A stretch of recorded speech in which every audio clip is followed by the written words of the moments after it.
Castle 1. Race officer speaking. Pressure coming here, pressure coming. A bit lower and faster here. Still gaining on the lane line there. We're looking at 10.5 to 42. 5 to 42.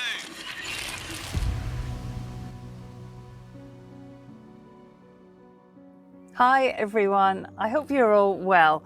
We thought we'd bring you an extra edition of the podcast to round out our time in Auckland. So I've put together a one-part review to look back on what has been a groundbreaking edition of the oldest trophy in world sport. I've just got home to Cowes and I'm sitting outside overlooking the Solent. It's a glorious sunny day. Cold though, and we're into day one of home isolation after our flights back from the Cup. My view looking north, for any of you with your ear to the ground, of the America's Cup rumour mill is an interesting one.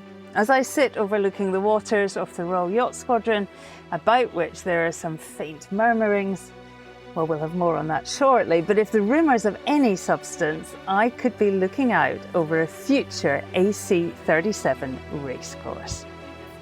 So what's coming up? As you know, I've been at the Cup commentating with my good friend Kenny Reid. Kenny's joined us several times on our Cup podcast, so we thought we'd go one more round and sit down for a chat about what we've seen over the past few months. Along with Nathan Outridge, local sports commentator Steve McIver and a host of Cup guests, Kenny and I have done an awful lot of talking over this Cup here in Auckland. So this pod isn't really a dissection of the sport out on the racetrack. We think we've done a lot of that. It's rather more some of our thoughts on how the Cup has gone, what sort of impact it has had, and where things might be going in the future. I finished this podcast with a quick chat with INEOS Team UK skipper, Sir Ben Ainslie, who I spoke to for a few minutes just before leaving Auckland. Ben's INEOS team had just been confirmed as the challenger of record for AC37, so we'd plenty to talk about. But throughout the pod, we also hear briefly from winning skipper Pete Burling and from Luna Rossa's Jimmy Spithill and Francesco Bruni. The interviews with Pete, Jimmy and Francesco were all recorded in the mix zone, the interview area just after the final day of racing at the Cup. But it's great to hear their thoughts on how the Cup went down. So that's what we've got lined up in this extra edition of the podcast. I hope you enjoy the time I spent reviewing the 36th America's Cup.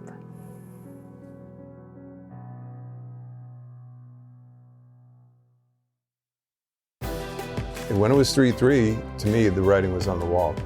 You are at the top of the mountain. You have the loudest voice. You have the greatest view. Let us in. He's got a Burling tattoo on his bicep. He's a big guy, big bicep. Kenny, thanks for joining us again. You're becoming a bit of a regular on the podcast. We're sat here in our commentary booth, probably for the last time, where we've commented for over 40 hours of live television in the past few months. It's been a lot of fun, Kenny. How have you enjoyed working at AC36? Well, so this is my third one, and they're all unique, but I guess the one thing that's common is that this is a sense of team, just like as if it were a sailboat racing program. That's the fascinating part to me. Like, I'm going to miss all the people around here, and you know, everybody loves to put out a good product. It really is. It's a boat racing program. It really is, and we were talking earlier, but it's just fascinating how long it takes to build these operations, to actually construct them, the wires, the technology, the gadgets, the buttons, the monitors. 3/4 of it's gone, and it's 10 in the morning. It's unbelievable how quickly it comes apart, which is sad. You know, it's all sad. Yes, listeners, there's a bit of crashing and banging. We are literally in sort of the last building standing, and most of that is all packed away. I mean, I feel the same, Kenny. People don't really, I think, appreciate that live television is a team of, we're nearly 100 people here, and we've been here for 4 months, some of the technicians longer. And not to plug, but North Sails did a bunch of videos, and one of them they did on Leon Sefton, and they followed him around and interviewed him. And if you're interested as to how this works, I would recommend going to the North Sails, I don't even call it video cast or whatever it is. You're back in your day job already. A day in the, I know. You can't help it. Leon Sefton is our boss. He's the conductor really of the orchestra, isn't he? He's our exec producer here. Yeah.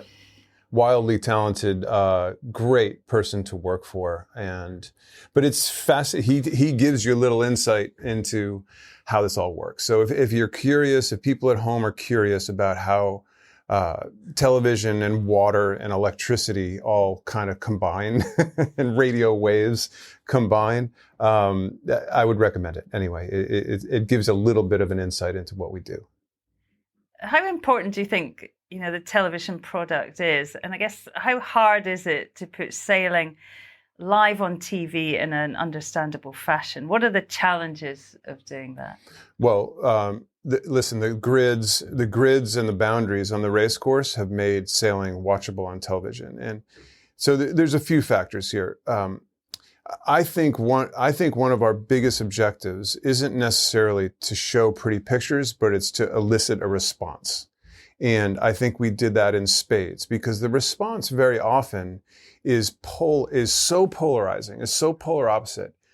Oh my God, these flying boats, this isn't sailing. What are we doing here? The sport is ruined forever. I got notes that said the sport is ruined forever thanks to this. And on the other hand is, oh my God, it's 3 a.m. I couldn't sleep if you paid me. I'm getting out of bed to watch this happen yet again. And this is phenomenal and fantastic. And these are visions I never thought I would see. Very little in the middle, by the way. It really polarized, but television created that. And that is what I have learned. This is, like I said, this is my 3rd time, but we're in the position where we can just throw something at you and let you make a decision, Mr. and Mrs. Sailing public around the world. And that's what our job is. Our job is to just give you an opportunity to respond. And guess what? People are responding. So I kind of feel like we've done our job. That's good. That's a good thing. I want to come back to a point, which is, something we've toyed with for the whole 4 months, which was kind of setting the tone and the level. Because we could all talk for 2 hours, really quite technically, about the sport in a language only a fraction of the people would understand. But it is hard, isn't it, to get the balance? Because particularly for what we do in the World Feed, you're trying to attract a new sporting audience. And it's not an easy balance. And we have had, as you say, plenty of messages each day, mostly good, but a few critical, and just kind of how we pitch it. Well, there's plenty critical. And by the way, I get it. Listen, if it were up to us, if it were up to you and me and Nathan, we'd sit here talking about foil tips and why they're piercing, 3 centimeters and anhedrals versus dihedrals and twin skin mainsails and how the batten setups work and all these tiny details, because that's what fascinates us as sailors. But folks, we can't do that. We can't get down in the muck in the details of sailing to that level all the time and still try to attract new sailors. People always talk about how sailing is shrinking. If we just stay in the details, guess what? It's going to shrink that much more. So it is. It's a major challenge, and it's something I think you and I take great pride in, is striking the balance. We have to explain to somebody on the top of your screen that boat actually has right of way. And 1 second later, starboard tackers right away, it could be a dial down. This could get really intense. This is a really serious match racing move.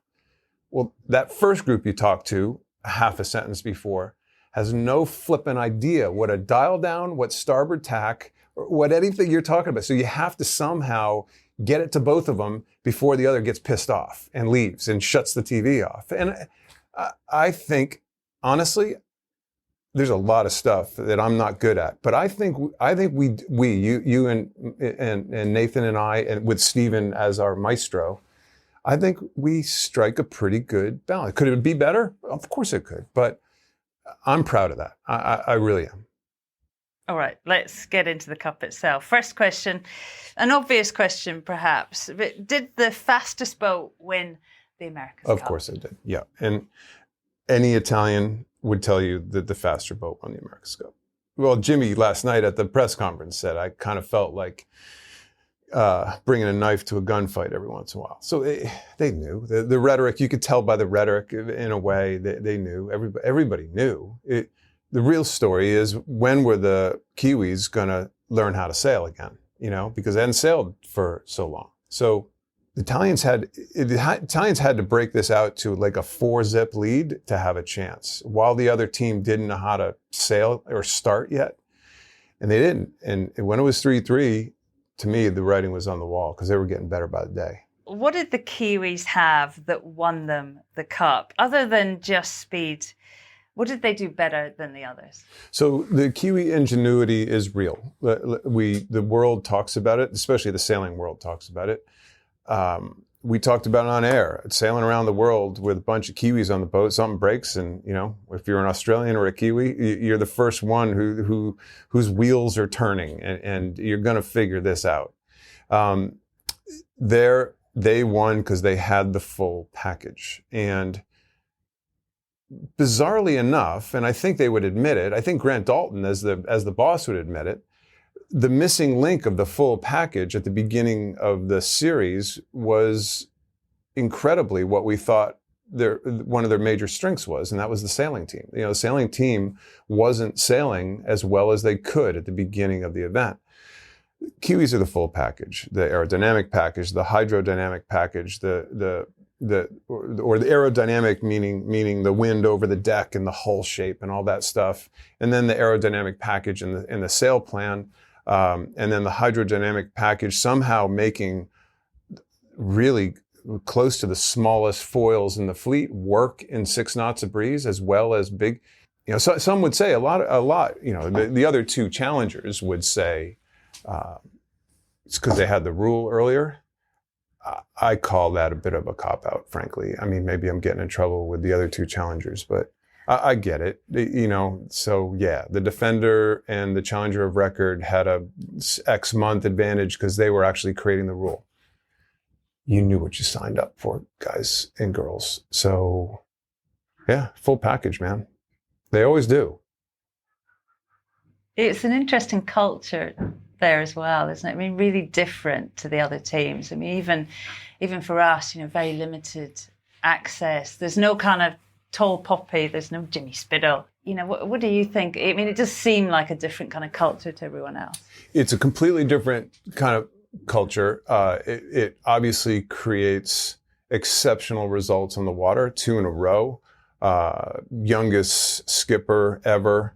I still think a guy like Glenn Ashby doesn't get enough credit for helping put the whole thing together, helping create that culture. But I would make one request of the Kiwis, that you are sitting in the pinnacle, you are on the top of the mountain. The whole sailing world and the world outside of sailing. You and I have just spent 4 months trying to sell the sport of sailing, right? That's at the end of the day, that's exactly what you and I are trying to do, and we passionately feel for it. The Kiwis got to jump on board this. I'm sorry, but no more keeping the cameras out, not making our people accessible. You are at the top. You are at the top of the mountain. You have the loudest voice. You have the greatest view. Let us in. I'm sorry. You have to do that. You are obligated to do that. I honestly feel that way. And that's the only, in the complete package that I'm talking about it. This has nothing to do with sailboat racing. This has everything to do with building the sport. Don't take us down below and show us how your hydraulic system works, or don't send us the plans to your wings or your twin skin mainsail setup. Just come on. Just stop fighting against the machine, you know, just show the world how cool sailing is, because you got the coolest boat in the world, and you got some of the coolest people in the world. Let's meet them. Let's actually meet them for real. I think one of the things that's very evident in the team, and you see, maybe it's a Kiwi sporting cultural thing, because you see it in the All Blacks as well, that they often say in the All Blacks, they're borrowing the jersey. for the next generation. And I get that sense at Emirates Team New Zealand as well. And they're acutely aware of the 30 years of history and the guys that have come before them, and that they're hopefully part of a dynasty and a legacy that will go on. And I mean, that's quite a unique kind of thing. You were the first one to really kind of point that out, and I think you asked a couple of questions early on to when we had access with these guys, and they made it really clear. And I remember we were sitting around a meeting one morning, and we all were nodding our head like, all right, that's cool that they get it, that they realize it. That's great that these kids, it's not about the kids, it's about the much bigger picture for the legacy. But the thing I wasn't prepared for is a guy walked in. My wife and I went to a great restaurant right around the corner and had some Mexican food last night. And we're sitting there having a margarita at the bar, and a guy walks up, and a complete stranger, and gives me he said, "I recognize your voice." And he starts bawling, crying. This is a 60-year-old man. He's like, "This is the most emotional day of my life. This is unbelievable." And so I walk around the corner, and there's the guy standing there with his shirt sleeves cut off. And this is like 10:30, 11 o'clock at night. And he's got a Burling tattoo on his shoulder, like on his bicep. He's a big guy, big bicep. I'm like, "Hey, is that?" So I leaned over. I said, "Is that temporary or is that?" He goes, "Hell no, mate. This is the real thing." And he flexes his. It's like the passion. Wait, here's a Pete Burling tattoo. Like a big Pete Burling tattoo on his bicep. So hey, you know what? This passion is what we're talking about. Passion is what we want to see behind the curtain inside Team New Zealand, because it's there in the public. We know it's somewhere in the murky shed. Let it out, let it flow. Come on. When the guy's crying on my shoulder, I'm like, all right, this is weird. This is a moment. I've heard it all. A Pete Burling tattoo. Well, Pete, of course, having helmed Emirates Team New Zealand to a successful defence of the America's Cup. After the win, there was a triumphant return back to the Auckland Viaduct, where thousands and thousands of Kiwis greeted their sailing heroes. I caught up with Pete in the media mix zone just shortly after the trophy presentation, and started off by asking for a word about their competitors, Luna Rossa. Yeah, well, I think Luna Rossa put together an amazing challenge. In the scorecard we went down twice and had to fight our way back, and I think that's a massive credit to them as a team. We know how much hard work we've put into our program by, not just the people that are here, by the designers, the shore crew, all the people that look after the specific departments, and what detail goes into all of them. So, to have a real challenge on our hands from another team was something that they must have done exactly the same. So, a massive effort by them. Now finally it's done and you've defended the America's Cup. What's this moment like for Pete Burling? Oh, it's just an incredible moment. I think you don't get opportunities like this to compete on home soil very often, and especially in a sporting event like the America's Cup, which was so well followed in New Zealand. It's been absolutely amazing to see all the support and around the village, around the base, whenever you're walking around the streets But you're seeing the amount of boats out actually around the racecourse, and it was pretty pleasing yesterday to actually get a race in on course C. That was the racecourse that I think a lot of us when we were setting this up, figured would be the most of the best one for the fans, and I think it was an absolutely amazing to see the amount of people on North Head, boats all around every side. It was pretty incredible, but we're just happy we could put on a good show and actually win it and keep it there. Just lastly, Pete, just summarise for me. What won Emirates Team New Zealand this trophy? What did it take to win? I think it's an incredibly hard question to say what won you the event, because there are so many different elements to it and so many people involved. There's so many people within the design team, within the shore team, within the hydraulics, electronics, sail loft, that just have such critical roles throughout the whole place. And, that's actually getting everything to come together, getting a boat that's fast, reliable, and, that the sailors can go out and use. And, then the sailing team has to go and sail well, get off the line, get on the right side of the breeze. So, to win a campaign like this is to really the culmination of hundreds of things coming together. It wasn't Jimmy Spithill's program. It was Jimmy Spithill, the match racer, and the sailor again. This is a professional sporting event, right? And free agency just started at about 6:05 last night. Back with Kenny. Next up, we discussed how we thought the Italian campaign had worked out.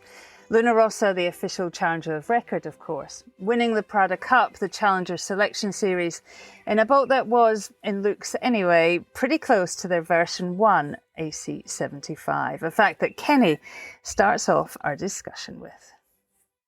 Yeah, so the tale of two cities, right? It was lack of evolution that we saw from one boat to the next. They were really the only team that, we needed Nathan's, microscope to really look at the little detailed differences between their first boat and their second boat. And so that was kind of weird because everybody else's second boat couldn't have looked any different from the first boat. So that was kind of strange. But then on the flip side of that is how much then they took that second boat, just kept going up the ladder. And every day it seemed like they were another rung up the ladder. I don't know. I think we kind of sensed it early on. Remember when you and Nathan and I sat around early on and did that podcast? And I don't know. I think we always had a feeling that there was some plenty to go on that boat. They waited a long time on putting their last set of foils on. Their sails were stunning. Being a sailmaker and Marquino and Juan and their sail team did an unbelievable job with their sail package. They tried going running backstay lists. They had some forward thinkers there, I give them credit. Martin Fisher and his whole team, I give them credit. They had some real forward thinkers there and they were trying different things. So when that happens, when you don't stick yourself down a path and you're ready to branch off that path when you find something, when you find the right exit, or you're ready to branch off that exit, I think that's what these development classes are all about. Yeah, they had some smart people. And we always felt, I think, that Luna Rossa just kind of looked right. But the thing that we also talked about was that, in the Cup, you have to have stuff to pull out, that you have to keep developing every single day. And that's what it's about as well. It's not just about the 3-year build up and your whole design team. It's about what you do, day and night once you're here. And they were impressive the way that they just got better and better. Yeah, they tried different things. I like the bow of their boat because it looked like an old 12-meter bow. Call me an old man, but All right, let's talk Jimmy Spithill. He said in a press conference a while back, I think, about Bermuda, that he thinks about what happened in Bermuda every day. He seemed a little different here, a little less mischievous in some ways. He's lost 2 cups on the bounce. How much do you think that'll hurt? Any competitor, you, me, Jimmy, any sailor, Tuesday night series, back at your local yacht club, we all think the last race, we all think the last. I think Bermuda hurt because they obviously, let's just go back to San Francisco for a second. San Francisco was almost like as close to an unmitigated disaster as you could ever imagine, because here was what seemingly was an unlimited budget, slick operation, talented, coming off of building the biggest wing in history, that was just getting trounced out of the blocks, right? Turned it around. But then Bermuda wasn't far from it. 7-1, they weren't close in Bermuda. And I think that had to be really frustrating. They weren't close. And again, it wasn't about money. It wasn't about talent. It wasn't about anything. Something just got it wrong, right? Here wasn't that way. And he seemed like a different person. He let his match racing talents. Last time I sailed the America's Cup, Jimmy Spithill was steering the boat that bounced me. So he got to let his talents back out a little bit here. It wasn't it wasn't Jimmy Spithill's program. It was Jimmy Spithill, the match racer and the sailor again.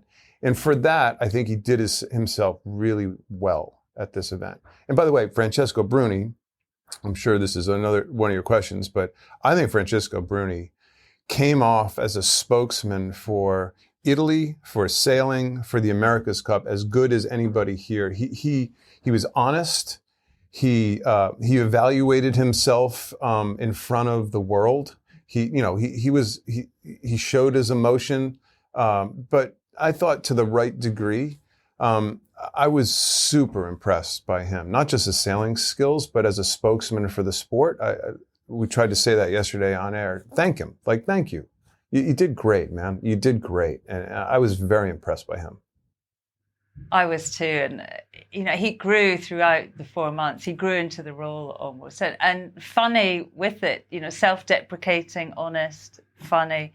On the penultimate press conference, I think it was Nathan asked him the question, what does that feel like to have the Kiwis breathing down your neck, knowing one move and they're gone? Yeah. And he paused, and he was obviously trying to translate an Italian saying, and he says, well, it's like trying to drown a fish.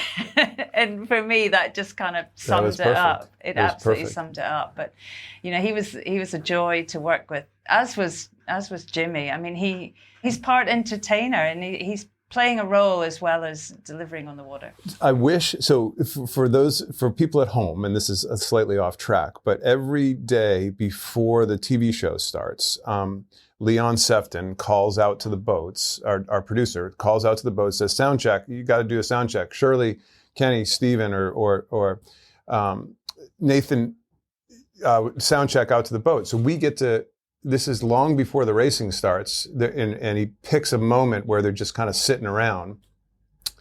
We get to talk to these guys. And so, hey, Francesco, Keko, how's it going today? Good. And and these sound checks start off very official. Good luck today. Thank you very much. Okay, bye. Click. Next, on to Jimmy. Jimmy, sound check. Jimmy, hi, Jimmy. By the end, if somebody taped one of these, it became a comedy routine. These guys were loose, and they were open, and they were funny, and we had fun with them. And you could hear the laughter through the whole thing, because we were the only people in the world within the TV compound that could hear any of these things. And everybody was cracking up. So good for them. They brought this sense of, this is bigger than me. They're entertainer. What you just said is exactly right. But I wonder if any of those were taped, because, man, it got funny as heck. That's such a bad idea. We should never tape the hour before transmission. Yeah, that's a good point. Okay, I take it Definitely back. Do not suggest that. Do you think Luna Rossa will be back? Yes, I do. Why? Let's preface this by saying this is a professional sporting event, right? And free agency just started at about 6:05 last night. You don't think there's phone calls being made to key players right now? Then you're dreaming. And it'll be fascinating. So your initial question was, do you think the Italians are going to be back? I would imagine they would love to be back, but back to what? It's you have to preface by saying nobody knows where, when, how, and what. And until that happens, I know my buddies at the New York Yacht Club, they're still sitting there saying, show me the rules, and I'll let you know if I'm going to come. And I would imagine all teams around the world who are interested are going through that same thing. Before we look at what lies ahead for the Cup, we need to catch up with a couple of the real stars of AC36. The two helmsmen from Luna Rossa. One helming in his fourth consecutive America's Cup match, the other his first ever. Between them, Jimmy Spithill and Francesco Bruni forged a tight competitive pairing. They put up a fight and sailed hard. I started by asking Jimmy how hard it had been sailing against the quicker boat. Yeah, it was a real tough battle because, essentially for us to win races, we almost had to be perfect, against an outfit like that on a boat like that. And you saw it in the results. I mean, any time we won a race, it was a pretty close margin. And when the Kiwis won races, there were bigger margins, and, when we were in the lead, it just felt like they were breathing down our necks. And And as soon as if they were able to get a pass or they were ahead, they were pretty quickly out of reach. So, yeah, look, all we can do is really congratulate them. You know, they just ran an amazing campaign, but still very proud of Luna Rossa. I mean, man, a relentless campaign, and from where we were, I mean, people really wrote us off for the Prada Cup and came through the rapid charge, the finals. We only dropped the race since then, and everyone wrote us off really for the Cup, thinking it was going to be a whitewash. So, no, I'm very proud of the team. It's been incredible 4 months. I mean, the pace of improvement in your team has been absolutely extraordinary. Talk to me briefly about the spirit of the team throughout all of that, and also the relationship between you and Francesco Bruni, which also really grew over that time. Yeah, I mean, look, for me, it was a new experience. It was definitely a much different, let's say, culture and a team that I've come from, you know, basically a decade with. But it was just an amazing experience. I mean, the guys were, you know, we developed a culture where we'd come in ashore and we were never satisfied. You know, we always wanted more. The guys are always willing to work hard for us and do what the sailors needed to try and get out there and have a boat that could go out and win a race. And, yeah, every day, you know, we tried, and I thought we made some really big improvements, especially from where we were sitting in the Christmas Cup. But unfortunately, it just wasn't enough. We basically came up against a better boat and a better team, and they're deservedly champions. And just lastly, Jimmy, when you get on the plane to go home, will Jimmy Spithill have any regrets, and what will he take away from this? Oh, sure. Look, I mean, in some ways you say you have no regrets, but I do. I mean, I definitely felt like there was... I left some wins on the table. There's no doubt about it. You know, there was, I thought we had an opportunity to definitely level the score, if not get ahead in the overall count of the score. And then who knows? I mean, sport and pressure does funny things. But ultimately, you know, I really felt like we went out there and, you know, we took the gloves off and we just fought to the death. And at the end of the day, that's all you can ask for. Francesco, not the result that you wanted, but looking back, you battled through the Challenger Series getting better and better. You pushed the defender way harder than they ever imagined. Put into words how hard Luna Rossa fought for the Cup. Well, we fight very, very hard. I think we squeezed off the boat every centimeter, every inch that she could give us, and it was a hell of a battle. And I'm just obviously very sorry that the dream is finished, but I'm very proud with the team. I'm very proud with what we did. I'm very proud with the way we fight, we worked, and we follow the dream. How formidable was the opponent in the end? They were a very tough competitor, and they were very fast. We had some chances to win more races, but I think they deserved to keep the America's Cup because they produced a very fast tool. There's been an incredible spirit at the Luna Rossa base throughout all of this. Just a word really about how proud you are of the men and women that pushed hard for 4 years to get you here. Yeah, I love to spend a word for those people because there were people working all nights, making the boat perfect, making it shiny, beautiful, and the boat was beautiful. The boat was fast. There was so much work behind the boat, and I think those people are never in the camera. And I feel very sorry for it because they've been working very hard with a lot of passion, maybe more passion than me. So they deserve, for sure, my thank you at the least. Francesco, all of a sudden you look really tired. You know, how hard has this been, and especially, you know, today losing the fight in the end for Francesco Bruni? Well, I'm definitely a bit tired. I'm looking for a little bit of rest. But the team behind me made my work easy. The team around me made my work a lot easier than what you guys can think. So I didn't do much. They did a lot for me. When you board the plane to go home, what will you remember from this? Well, I will remember a team, a big team, and a big family. Yes, it lived up to my expectations and then blew them right out of the water. Nobody's sitting around saying this is going to be boring. It never is, and it never will be. I mean, what I would say to everyone is there's absolutely no decisions have been made on anything yet. Very shortly after Emirates Team New Zealand had sealed victory in Auckland, a representative from the British Royal Yacht Squadron had made an official challenge to compete against New Zealand in the next edition of the Cup. It really does happen that quickly. There's a ton of stuff to iron out. Press releases are issued, rumours circulated. But what we know now is that INEOS Team UK under Sir Ben Ainslie will be the official challenger for AC37. There's not much else at this point to divulge. There has been a few snippets of information released, so for the die-hard Cup fan, it can be frustrating, but exciting times, as Kenny and I went on to discuss. It's one of the most frustrating things about the Cup, but also one of the most engaging. Oh, no question. That's the America's Cup. Yesterday happens, a team wins, and then you don't know what's going to follow. Yeah. And it feels now, I guess, with the injection of Jim Ratcliffe, the INEOS guy, he's really got the bug, and it looks like Patrizio Bertelli, he wants to come back as well. I mean, it feels like it's good. It's got some really solid backers. Yeah, there's plenty of names being bantered about from around the world, plenty of locations. We know publicly, they did say they put the next location out to tender.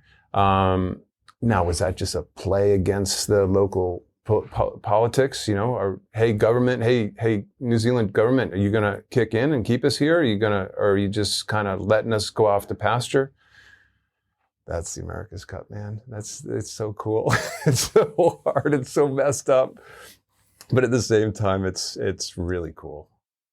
Kenny, let's talk a little bit about the future. The boats first. I mean, a controversial, many said optimistic design concept originally. How did this first generation of AC75 stack up? Do you think they're a keeper for the Cup? Yeah, so much better than anybody thought. And again, it goes back to one of your earlier questions. Are they polarizing? Absolutely. But did they... It went from when those first drawings were sent out to the world, so were first released to the world, and I called my dear friend Guillaume Verdier, who helped design Comanche, and I consider a friend. And I knew he was part, the kind of the Dan Bernasconi group that he, Guillaume's part of that Kiwi group. I'm like, so what do you think? He goes, oh, it's going to work. I said, you realize the whole world is skeptical. He goes, oh yeah, I totally get it. But no, this is going to work.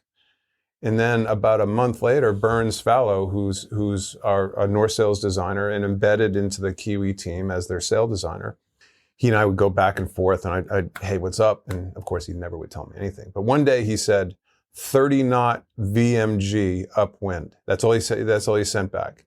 I'm like, nobody.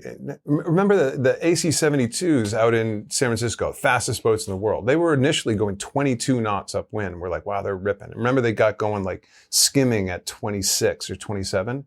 This is not speed. This is VMG, 30 knots VMG. And sure enough, that second to last day, the Kiwis were going 30.6 VMG upwind one day. Oh my goodness, that's ridiculous, just ridiculous numbers. And so that's all. Yes, it lived up to my expectations and then blew them right out of the water. Yeah, I felt the same. I remember the first day going out in the chase boat and seeing them, live. You got to see them live. Every day I saw the inside of these four walls. You've just been watching the telly. Although the boats have a lot of sails, so I'm guessing. You think back to Bermuda, what did they have? 2 jibs? Yeah, they don't have enough sails. No boat has enough sails, Cheryl. we need A sails. We need kites, don't we, for the next? Well, that's part of my thing, though. I think there's this transition at 6.5 knots right now. Here's my 2 recommendations for the next Cup. Ready? I'm an expert. I'm the blogger right now. Make the rigs shorter. They make them shorter.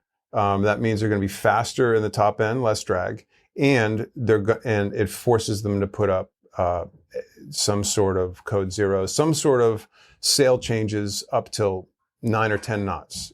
Or 10 knots and over, sure, rip it. Go around the race course as fast as you can. But 10 knots and under, I still want to see sail changes. And I think they originally wanted sail changes, just the sailors are too good and they figured out how to sail the boats. And the other thing is get rid of wind limits. No wind limits. 0 to 30 at the discretion of Ian Murray proved that he's got common sense and smarts. You get Ian Murray back. He's your race officer, and if there's ripples in the water, we're going sailing. And if it's blowing 30, guess what? Put a reef in. You know, I don't know. Do something, but no more wind limits. So that's Ken Reed's must do for the next America's Cup. Done. I dropped the mic. Oh, that's controversial. I mean, just very quickly, give us a little glimpse into how many sails a team would have churned through in this campaign. Not even close to enough. Okay, so did you think I was going there? Come on, you know set me, it up. you know I'll me set better it than up. this. Hey, compared to Valencia, these teams, the Kiwis used one mainsail for like 3 months at one stage or something. No, these sails last way too long. They're all fully battened. In Valencia, there were some teams that were doing one leg Genoas and toss them. So now those are the good old days, Cheryl. Come on, bring those days. No, these sails last too long. They didn't. The Kiwis didn't come close to using up the buttoned limits. Not even close. I think they did through the whole. I want to say through the entire campaign, 2 boats. They could have built maybe 11 mainsails, and I think they built 7. So think about it. A TP52 would do that in a month if they had the chance. So, yeah. I know I shouldn't have mentioned sails are good, though. Sails. Kenny, it's the morning after the Cup win. I got a little bit of a croaky voice. Apologies for that. It's a grey, dreary day here in Auckland, and there's a bit of a New Year's Day feel to the place. It's not super busy right now, but in 3 or 4 years' time, we'll be talking about today, won't we, as the start of the new cycle, time being the enemy and all of that. What about the future? I mean, it's a bit early, but what's doing the rounds rumour-wise? Who's going to be back in it? Yeah, well, all 4 of these, it's pretty rare that all 4 of the teams that participated here are all making sounds like they want to come back. So that's rare. And by the way, that's a great nucleus to have. You can start off with a nucleus of teams to make the bedrock of your America's Cup a lot worse than the 4 we kept calling them super teams. And there were 4 super teams. So that's good news. You know, the Ernesto Bertorelli's of the world, he's been poking around for a while. He sat with us in the TV booth in Bermuda a couple times, and he was rumored to be jumping in to this one as well. He's always in the background. There's lots of people in the background. There's billionaires with their TV on about to call up Shirley Robertson. You want to come steer my boat? So I think there's going to be teams. Could there ever? So there's two things here. One is enough challengers, and everybody's got their varied response as to are 3 challengers enough? Should it be Valencia and 10 challengers? Yada yada yada. That's a great debate for another day. It would be wonderful to see the possibility of a multiple defender program again someday, because when there was a defenders trials and a challengers trials in the past. Now we're talking, now we're talking really cool sailing and a lot of it and great news every single day from the two different regattas that are going on. And then of course, where are we going to go? I don't know. If this turns into a mano a mano, one-off event, I'd be disappointed by that because I think we have momentum right now. Believe it or not, this class of boat, which is going to be around for a while, the talent of the sailors, the free agent market, who's going to be where, that'll be fascinating. Do you trade your black shirt for a gray shirt, your gray shirt for a orange and green shirt? That's always fascinating. Yeah, let the games begin, man. And it's crazy time in the America's Cup, and that's what makes it cool, because nobody's sitting around saying this is going to be boring. It never is, and it never will be. We love the craziness of it. Kenny, final question. I mean, it's been an adventure, hasn't it? What will you remember AC36 for? Was this a landmark cup? It was a landmark cup. It was what I remember, unfortunately, a lot of, one thing that really sticks out with me is still the backroom bickering. Now, some people say that that's part of the America's Cup, but it doesn't need to be. Somehow we got to get that. We got to at least tone it down, because some of it got mean. It got mean and hurtful. And there's winning at all cost, and there's winning as a bit of a sportsman. And we still are a sport. And call me naive, but we still all are a sport that you would like to win as a sportsman. I would like to see the rhetoric, that backroom rhetoric, toned down. It's not win at all costs. You don't have to be a jerk if you get the chance to be one.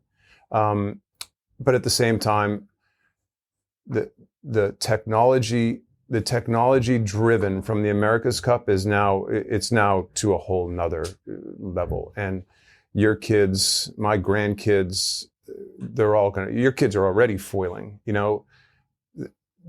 We said it a million times. We'll say it again. The genie has left the bottle. It ain't going back in. This world of sailing is new, and I can't wait to see where it goes. Because if you had said in San Francisco, when we're foiling around in 72-foot multi-hulls, that was going to look slow and boring compared to what we see today, what's it going to look like in another 5 years? So bring it on. Let's go.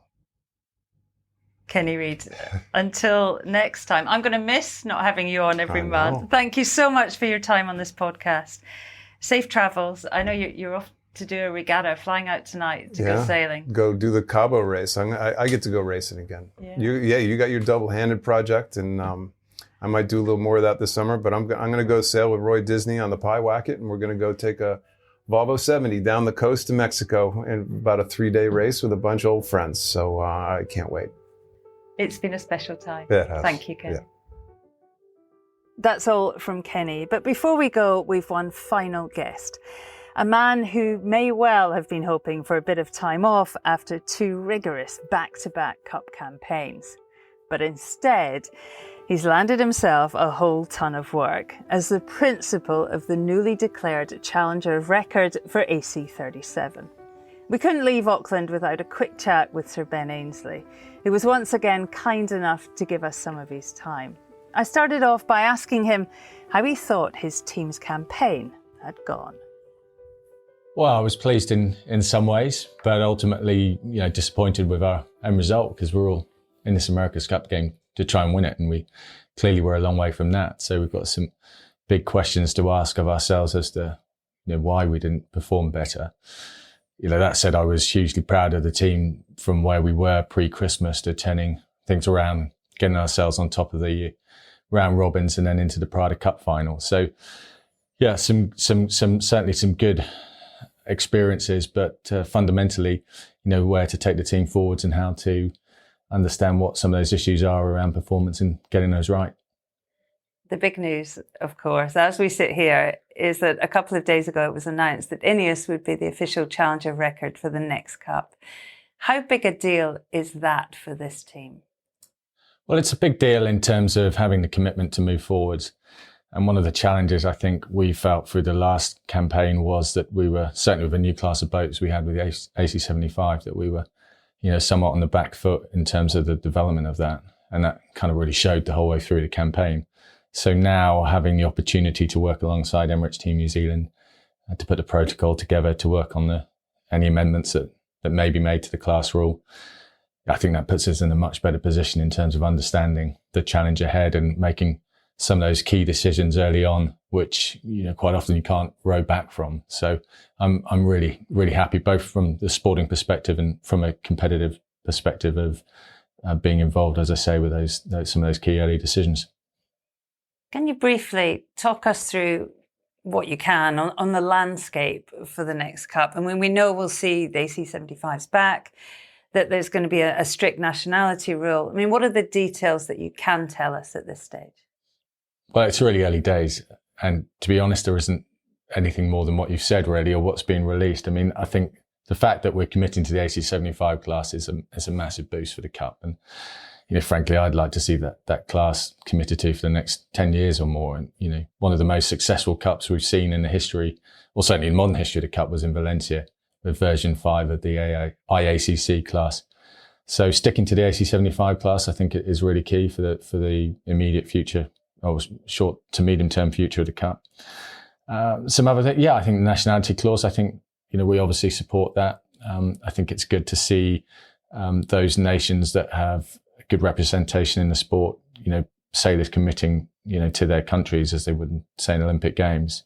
But also having a provision for emerging nations so that countries that perhaps, don't have a massive strength and depth in the sport can still represent, at the America's Cup at the highest level and bringing new teams into the sport. So those are really the key fundamentals, alongside, as always, trying to find ways to reduce the costs of these campaigns to entice more teams. How will that work with the emerging nations? I mean, I know the details aren't sort of finalised, but what's the sort of thinking around that? Good question. I think in reality, it's, let's say, you've got a country that has never raced in the America's Cup, might have quite strong representation in dinghy sailing, but not really in yacht racing, and doesn't necessarily have the skill set of big boat sailors that other nations have. Then they would be looking for support from that skill set to get sailors who are big boat sailors who perhaps raced in the America's Cup and match racing, and try and develop that skill set to bring that nation into the Cup game. There's a lot of speculation about venue. Certainly you can't turn on a television here in Auckland and they're not discussing it. Yeah, I've seen some good stories out there, yeah. I mean, initially about the Cup happening somewhere else, obviously other than Auckland. And then we heard rumours of a single deed of gift match between INEOS and New Zealand in the UK, which obviously we're quite excited about. I mean, what can you tell us about all of that at this stage? Well, look, ultimately the venue decision is really one for the defender, and we would obviously have to support that as challenger record, but it's really their decision. And I know there are a number of options out there, as you would expect for Emirates Team New Zealand. It's a commercially driven team. They ultimately need to find the funding to support themselves and their team, not through this cycle, but into the future. So I understand that. I get that, having run a commercial team myself.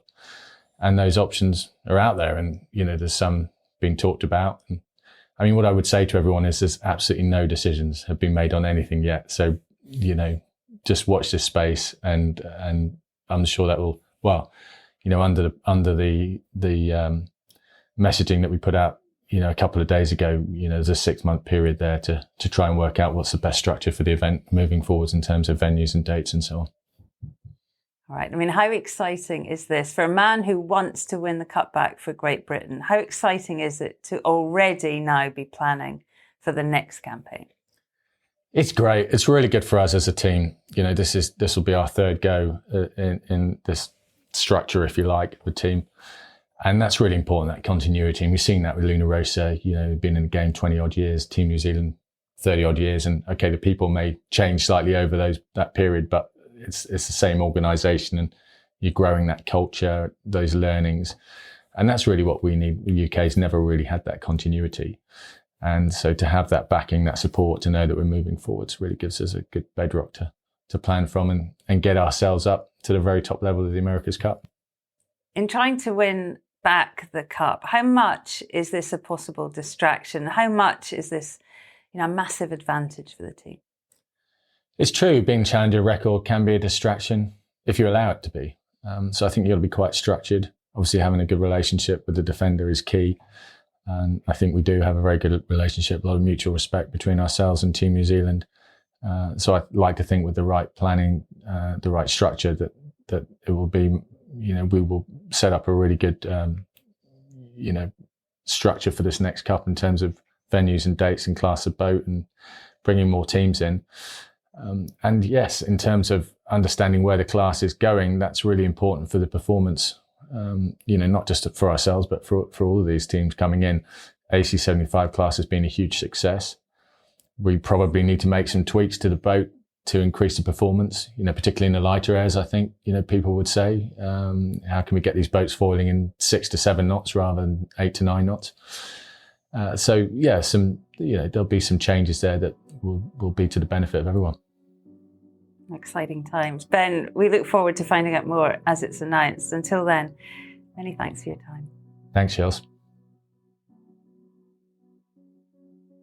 So that's our thoughts on the 36th America's Cup, concluding there with Sir Ben Ainslie as we look forward to what promises to be an intriguing AC37. Exciting times ahead, listeners, that's for sure.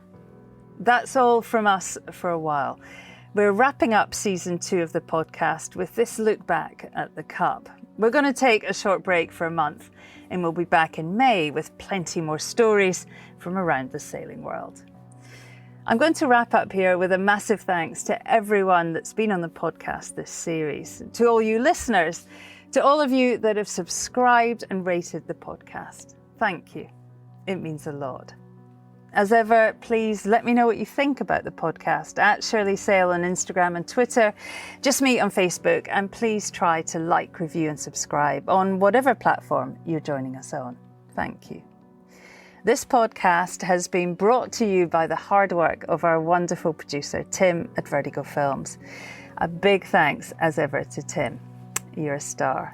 Until next time, thank you so much for listening, and sail safe, everyone.